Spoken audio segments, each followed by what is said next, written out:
Ken, you are a Renaissance man. You do it all. Thank you so much for Thank being you. here with us. Thank and you, more Crystal. importantly, taking good care of my girl while you were, making this incredible show that I can't wait to watch. We're taking care of each other. It was wonderful. No, you lifted my ass up. Let's be honest. Not that it's a light ass, but you get it. Hey guys, welcome to the official YouTube page for Calm Down with Erin and Charissa. This is where you can watch all of our ridiculous conversations and fun interviews. We have full shows. We've got pre-games, anything and everything that you guys could want. But first, you're going to have to subscribe. Just hit subscribe right there and you're good to go. And now you can calm down with us. Yep. Can you tell that we're reading this off a script? We hope so. All right. We need to calm down and wrap this bad boy up. Press subscribe. Thanks for listening. Calm Down with Erin and Charissa is a production of iHeartRadio. Hey guys. Well, I can't calm down right now because I don't even know where we're looking, but who cares? Ken is here, Charissa, and I'm so excited about this. Welcome to the Calm Down podcast. First of all, Ken Jeong, so excited to have you. And your publicist forced this on us. No, I'm kidding. The first time I met you and spent 3 weeks with you in the UK to film 99 to Beat, I would text Charissa all the time. And I kept saying to her, we have to have you on the podcast. We have to have you on the podcast. Yes. So thanks for coming. Are you kidding? Thank you. So it is great to be, I feel like this is a very special edition of the podcast of Calming Down. Yeah, we're not going to calm down. There's many things, Ken, that she said she loved working with you on this new show. Of course, you've got the graphic in the background. Look how official it is. 99 to Beat. Oh my God, I didn't even see it. We will get into the show in a second, but this was, Ken, and it came as no surprise to me that Erin's first thing that she told me when I asked her how it's going is she said, Ken is hysterical. Thank God I'm working with him. So I know you guys had such a good time. Give us your version, since I've heard Erin's version of the time over there in the show and everything. Well, what she won't say is how funny she was. She kept me in stitches the whole time. So many in-jokes or having long hours on set and just probably seemingly simple things that won't make you laugh out of context. But there are just so many things we would just say just to keep each other going and laughing. I don't know.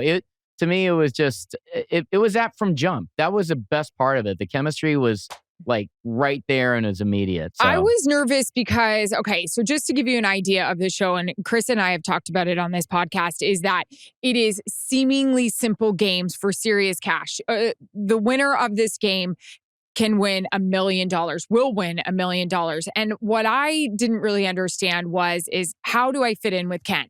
We know Ken is hysterical. We know he is a doctor and super smart, but I just didn't really know how that would unfold. And so we sat up kind of like in a booth that you see Kevin Burkhardt, Tom Brady, Greg Olson in, and we watched these contestants, players live out these challenges, do these challenges. And then Ken, the way Ken would put himself in the shoes of the players, the challengers and challenges, and he would get so emotional and in it. He's like, this is where my heart hurts. And Charissa, I would become Bill Belichick. I'm like, what do you mean? They need to be a better teammate. They need to work harder. And it was incredible. You were emotional, you were hysterical, and I loved the way it all came together. Yeah, I feel the same way because both of you are broadcasting brilliant geniuses. And I think just to have self-proclaimed. Yeah. It was just surreal you eventize the show. It's one thing just to, have a game show and with competitions and call it, but you made it an event. So everything felt like, a playoff atmosphere. It was like Field of 68, March Madness. Yep. It was our version of March Madness on a Fox game show. It really was. And you just raised the stakes with your broadcasting ability is just, it was a thing of wonder to watch. Just even with techniques with the IFB, showrunner is just saying, oh, Marissa, how do you feel going into the Sack Nuts competition? And what do you feel about that? And then before he can finish the sentence, you're already starting it. That's just kind of the pros you both are. And I loved learning those kind of techniques from you. It was great. It was so much fun. Go ahead, babe. And Ken, you're obviously no stranger to television. How long have you been in the industry now? Because you stopped practicing when? And I don't know that origin story. Tell this story. That's what I Yeah. wanted to get to. Enough about broadcasting. Come on, your story is fascinating. Yeah, I left medicine around, I believe it was December of 06. Oh my God. And just what kind of doctor? internal medicine doctor, Okay. general practitioner. Great. Love Yeah. those. And it, I do. We love all those. doctors. I love those generalists, generally speaking. And because you're not a specificist. No, it's been almost 19 years. Okay. And my wife Tran, who is a doctor, still is, she practices like part-time family practitioner. And she really encouraged me to quit my job and do this full time. So I would not have quit my job if it wasn't for her. So what were you And doing? Oh, go ahead. Yeah, CT, Yeah. go ahead. Or sorry, why did you want to make the switch? I don't know this. Right. About Yeah. you. I was doing stand-up comedy and, for lack of a better word, like acting on the side, like for But what does years. that mean? What does that look Okay, like? so it all, like, when I went to college at Duke, I took my first acting class there. I fell in love with it. Was kind of Koreaned by my father into staying pre-med, and so I did. But I kept doing stand-up comedy and kept performing, even when I was in med school and residency. And I even won a stand-up comedy competition when I was doing my residency in New Orleans. Seriously? Yeah, and the winner got to perform at the Improv in Hollywood. So that was like probably 29 years ago. What was your best bit Wow. in that stand-up routine? Do you remember? No, I really did not. The jokes were, I sang a lot. I had a guitar, like doing What? song parodies. It was way out there. I don't consider myself a great stand-up by any means. It was I more of a means disagree. to an end to doing stand-up comedy so I Mhm. could, do comedic acting. I thought that was where that was my sweet spot. But I like doing stand-up. At least for me, it was a great outlet. Yeah. It was I always told people, friends of mine, it's like my golf, as a dog, it's my golf. I would just do open mics. Didn't matter what stage it was. And I'd always like to perform. And I just kind of kept that up. Even when I eventually moved out to LA and worked at Kaiser at Woodland Hills, I was known as the doctor stand-up guy. And I eventually got on Comedy Central, Wow. BET, Comic View. Like, so while I was a practicing doctor, so I had a reputation, even as a practicing physician, of like doing comedy and already being on television. And then my first movie was Knocked Up, playing the doctor in Judd Apatow's Knocked Up. That was my movie debut. And I shot that while on like on a vacation week, and I shot still having my day job. That's And insane. It was that point my wife was like, okay, it's time to go pro.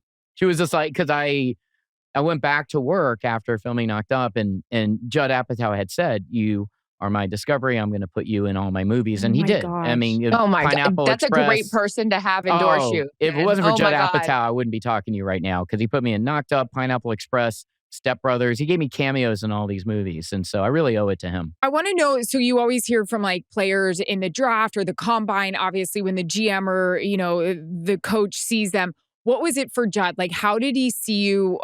When did you know you had made an impression on him?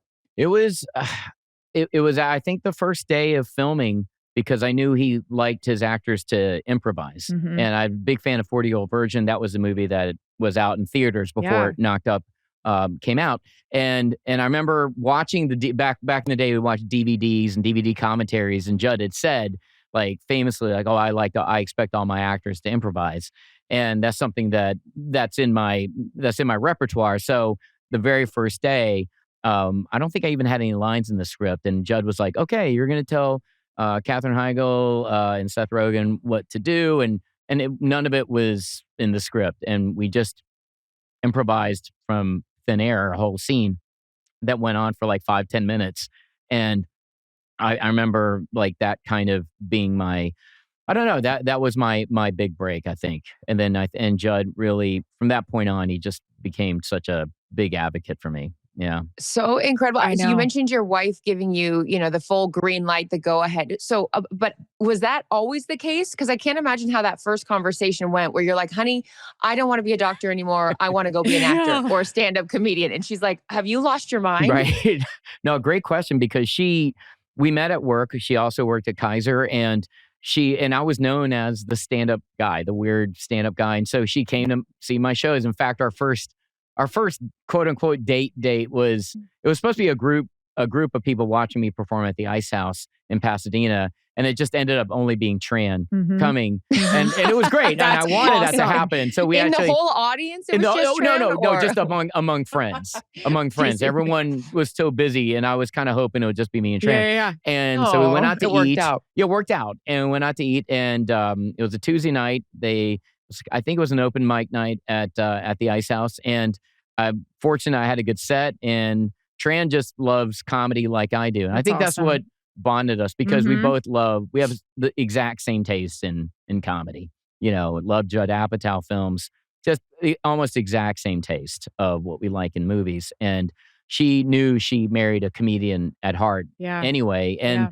so by the time I was kind of torn of what to do after filming Knocked Up, she was like, you gotta go for it full time. If anything, I was more reluctant because I was a partner at Kaiser. I was, I was vested. I had a career in making good money. And Tran was like, she was like, if you don't do it now, you'll never do it. Right. And we had just gotten married. She goes, I'm not going to stand in the way of your success or failure. Even if you really want to do it, I will support you. And so she did for, I think for 2 years, really, she was really supporting me until The Hangover came out. And then the rest is history. And you lead us right to it. I mean, first of all, the audition for The Hangover, how the hell does that go? What do you know about the role that you are auditioning for? Do you audition? I guess that's a stupid question. That's something you told me about too. Right. No, I mean, don't know this kind of stuff. It's fascinating. Right. Well, back in the day I did, and especially around that For time. that one? Yeah. Oh, yeah. I mean, I auditioned for Mr. Chow and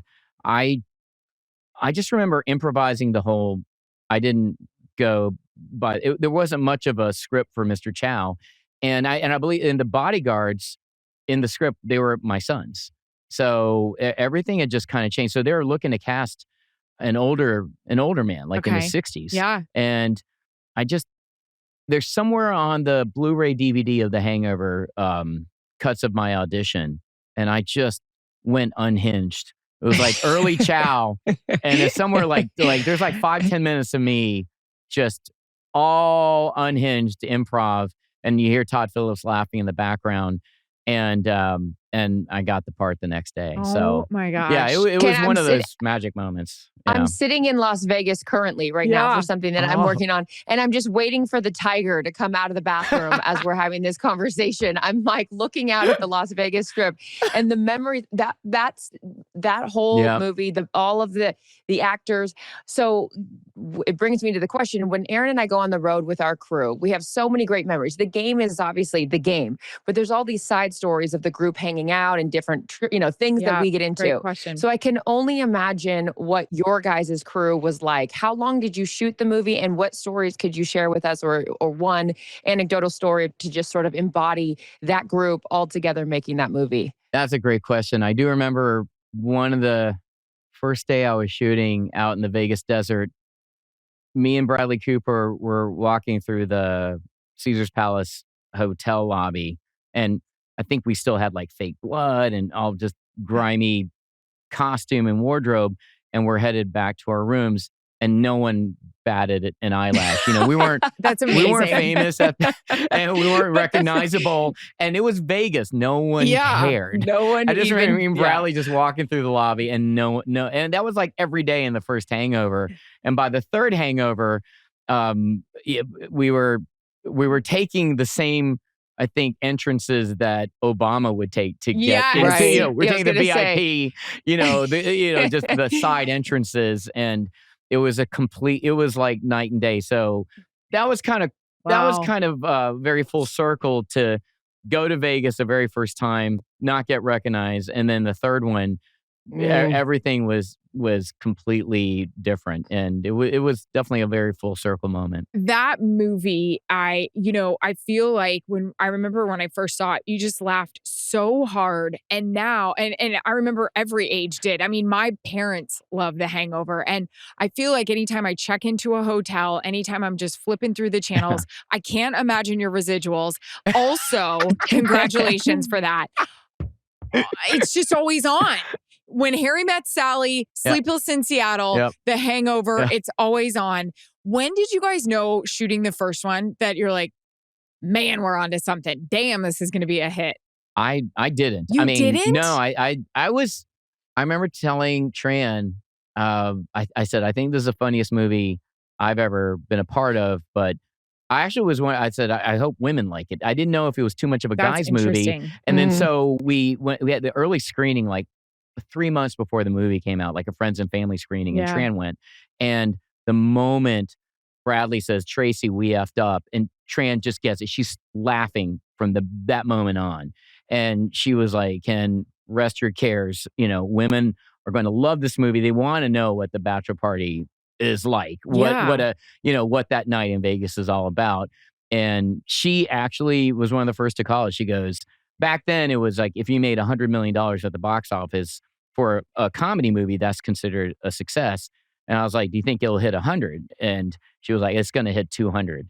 And that was her prediction. And it hit like 278. Oh my God. The final tally in just domestic gross. It was such, at that time, it was the biggest comedy, R-rated comedy in the, that hit the box office. It gave me a career. And no, none of us knew it would be that big. We knew we made a great movie. Yeah. But you just never know if the public's going to like it, if it's really going to resonate. So there's so many things out of your control. Are we on a text chain, all of you guys? Do you still talk? I do have it. Yeah. I just texted Bradley last week, actually. What's the title of the text chain? Do you have one?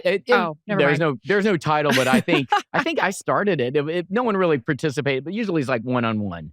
But we've all like remained close, and that's awesome. It's just I don't know. I one of those things where it's like a family. I don't know. I can't. It must be. We get it. In sports analogies, just when a championship team just gets together and when you win your first championship, that of it's a very special kind of bond, I think. Well, I'm going to tell you what else is going to be a winner, and that's 99 to beat. I have had the great privilege of hearing from Erin some of the different challenges that you had. Ken, which one stuck out to you, and which one do you think is going to be one that because that's the fun thing about this show is that these are challenges you can do at home with your family. Yes. And, it's not this crazy obstacle course that you can't recreate in your own world. So what did you like most about working on this show?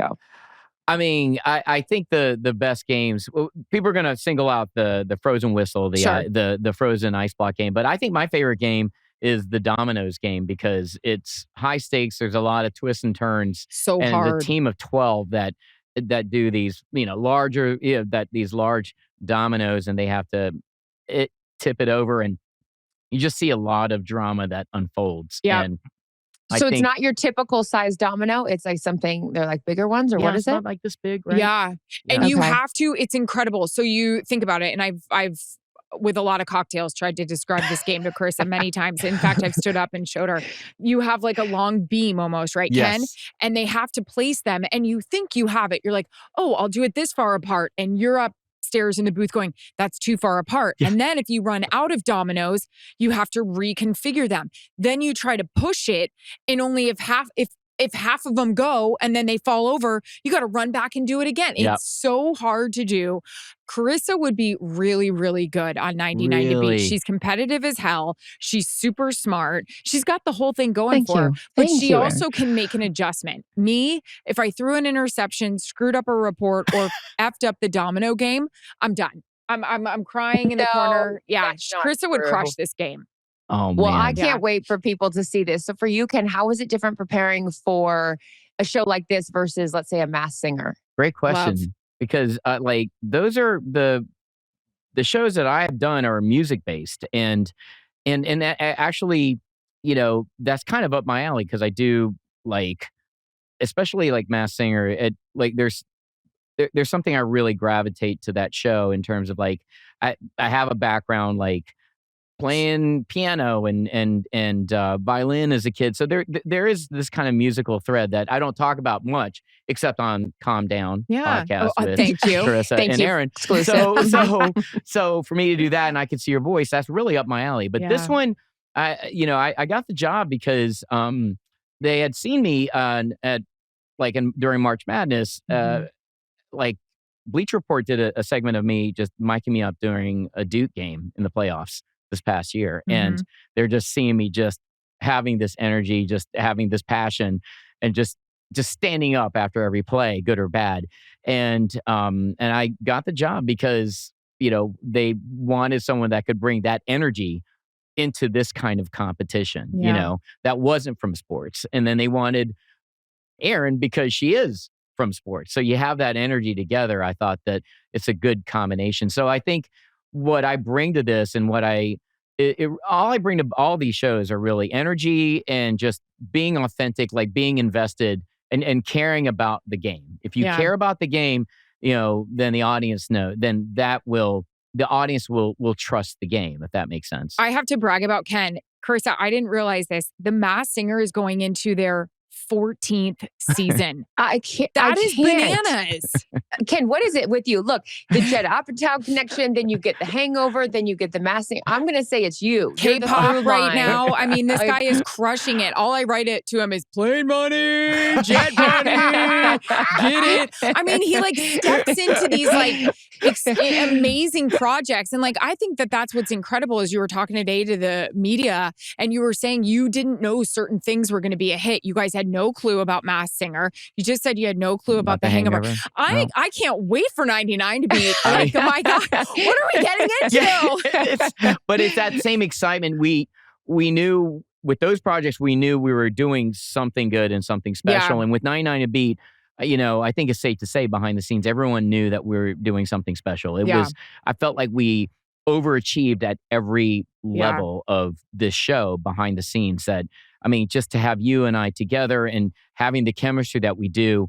And then honestly, having these contestants, these players, there's so much drama. Much drama. It's so much like Erin's sideline reporting experience. She would find the storylines right there. They're fighting. They hate each other. They're fighting. They're hating each other. Yeah. Ken, you'll love this. Our nickname for Erin is Nosy Rosie. She becomes an investigative journalist real quick. Nothing is getting by this girl. She is head on a swivel. Nothing is getting by her. That tracks. That tracks. Wait for this, CT. You had a good eye. Chris and I have this thing. I don't know if Tran is involved in this kind of nonsense, but when we go to dinner with our significant others, it's either we're together or we're, just on a date with our guys. We enjoy our time with them, but we also need to know the storylines with everybody else in the restaurant. Like, I'll lose track of the conversation with Jarrett. Carissa will do this the same with Steve. And I'll look over, and at this point, Jarrett doesn't fight with me. He goes, "What do you got going on over there?" And be like, "I'll tell you in a minute."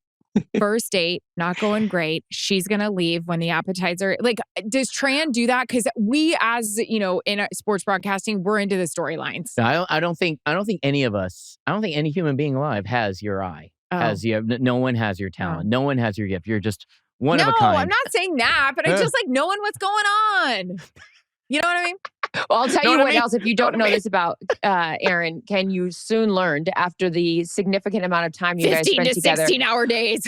I was just going to say on the long days, I want to know how many times Erin asked you a question and the doctor hat got put on with Ken, because my girl likes a diagnosis. So many times. She's feeling something. She's like, I have a stomach ache. Oh, yeah. Did she pepper you with questions about maybe her own ailments or other people's?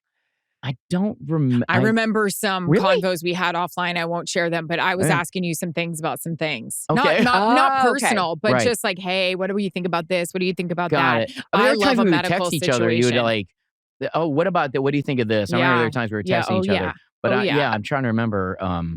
Maybe I was just too stressed out, just trying to keep up with you. I've never seen anyone drink more Coke Zero in my entire life. That's Holy hell! Yes. Wait, tell me. How you many don't have coffee. Average? You just have Coke Zero. I drink coffee too.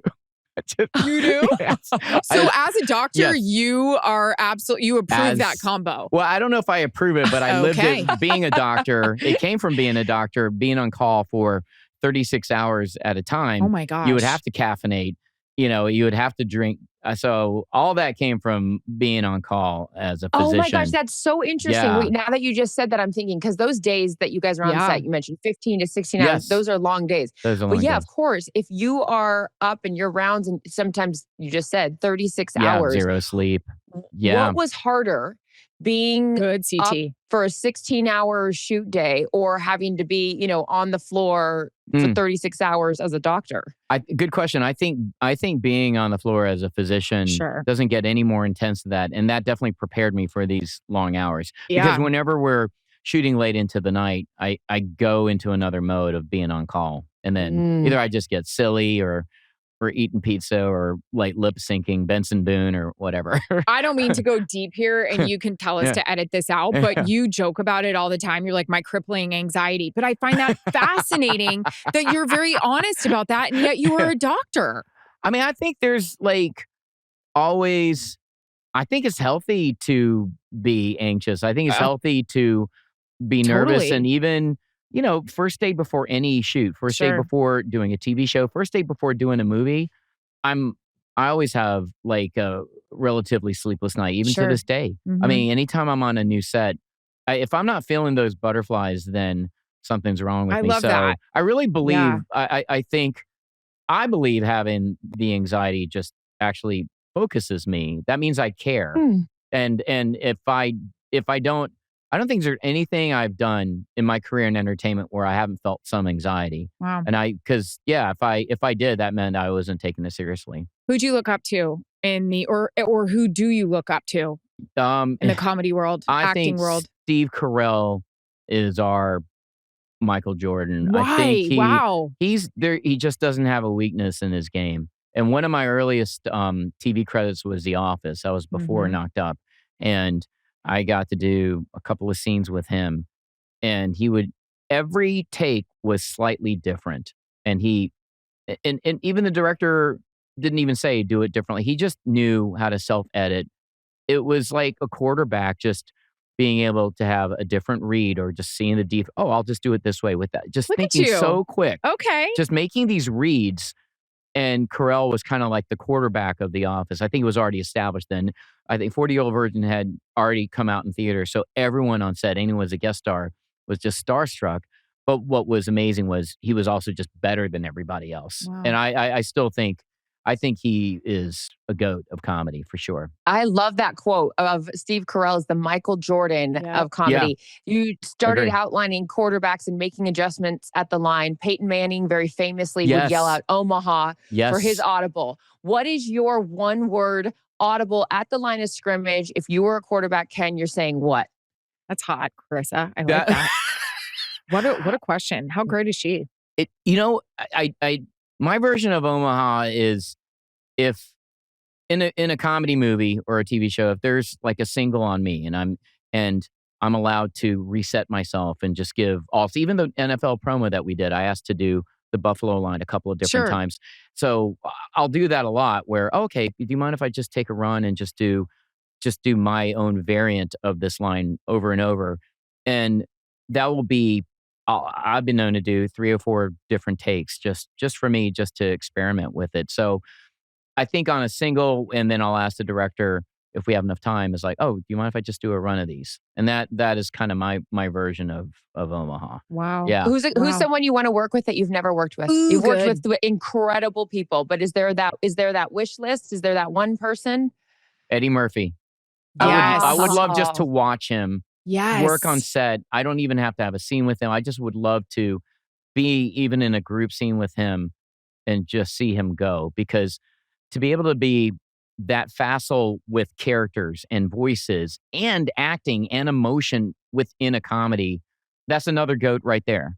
That's Cool. another Michael Jordan, Mhm. because to watch Eddie work would just be a dream, just to watch him work. I don't even Yeah. need a line. I just want to watch him work. I would be a CT. You know how this gets. We've done it before. I mean, you're tired, but when somebody says something and you just I would start crying. And a big fear is peeing my pants with you. Cause like I was in a very light pantsuit. So there was no disguising if I peed myself. There just wasn't. And there were times I was like, please God, don't pee. But you had me laughing so hard. What do you watch that makes you want to pee your pants? Oh, that's any like go-to thing that you're like, oh my gosh. me and Tran will watch old Peter Sellers, like Pink Panther movies back in the day. What makes you laugh about that? His physical comedy. Peter Sellers, like, I think it's the return of the Pink Panther. I will watch it over and over again for comfort food, where there is a whole scene where Peter Sellers as Inspector Clouseau is examining this home gym and just failing miserably, and he is on the uneven parallel bars, and just trying out, saying I was a gymnast in the day, and then he does a flip, and he doesn't know there's a stairwell right where the parallel bars are. And he just falls straight down the stairs. You don't see it coming. The camera doesn't even establish it until the very end. And his gift for physical comedy is unparalleled. People falling. My nanny keeps texting. Enough, Barbara. People falling is my, like, I lose myself. One of my really good friends who has kids said that will change. Like kids falling off slides or like falling down. She's like, that'll change once you have a kid. And she is right. But the jackasses back in the day, like the first jackass where people would just eat it, I was like dying. Absolutely. Dying. You love physical comedy. Oh, yeah. Like Chevy Chase falling down and like SNL back in brilliant. the day. Yeah. Absolutely. I think Peter Sellers is to me, like he and Buster Keaton, they're kind of at the top of the list in terms of that, in terms of history of comedy. Well, so are you, my friend. Do you do physical comedy or no? I don't see myself in the same light as those guys at all. I just kind of, I think I just do whatever, it sounds precious, but whatever the scene calls for me to do. If I have to do a lot, I'll do a lot. If I don't have to do anything, I won't. Because sometimes there's just elements of physical comedy where you just stay still so someone else can move. So it's all like I look at comedy as a team sport, where coming from a show like Community or The Hangover, where there's huge talented ensemble, I just look at myself as serving the scene, just doing whatever it takes for the team to win. Yeah. Yeah. What a great teammate you are. Team first mentality. I've definitely always had that, because I've never thought of myself as the lead or anything. I just wanted to contribute a verse. That's my honest truth. Here's my verse. Hey, hey, hey. He works with Robin Thicke, so I would constantly do that. We'd be tired. We'd be like on our 16th hour. Hey, hey, hey. They'd be like, hey, Erin and Ken. Hey, hey, hey. You guys make a great team. I cannot wait to see the show. Ken, you are a Renaissance man. You do it all. Thank you so much for being here with us. And more importantly, taking good care of my girl while you were, making this incredible show that I can't wait to watch. We were taking care of each other. It was wonderful. No, you lifted my ass up. Let's be honest. Not that it's a light ass, but you get it. Light ass. You raise me up. I can't wait to watch the show. You guys, Ken, thank you so much. We love you. Love you guys.